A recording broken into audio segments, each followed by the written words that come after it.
গোপু সোনা স্নান হয়ে গেছে, গোপু সোনা এবার নন্দোৎসবের জন্য রেডি হবে। তো এই দেখো এই জামাটা দেখো কি সুন্দর চিকনের কাজ করা, এই জামাটা ওকে চৈতালি আন্টি দিয়েছে।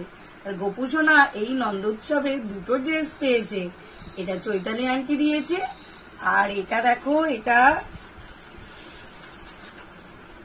প্রতিমা আন্টি দিয়েছে। তো এটা চৈতালি আন্টির ড্রেসটা আজকে পরাই, এটা আর একদিন পরাবো। তো চলো গোপু সোনাকে কেমন লাগছে পুরো লুক দেখার জন্য একটু ওয়েট করো। এই দেখো গোপু সোনাকে বলেছিলাম তোমাদের রেডি করে পুরো লুকে কেমন লাগবে, তো তোমরাই বলো গোপু সোনাকে কেমন লাগছে আজকে নন্দোৎসব সাজুগুজুতে। এই দেখো গোপু সোনা চৈতালি আন্টিকে বলে দাও থ্যাংক ইউ, জামাটা খুব সুন্দর হয়েছে, আবার জামাটায় আবার চিকনেরও কাজ করা আছে।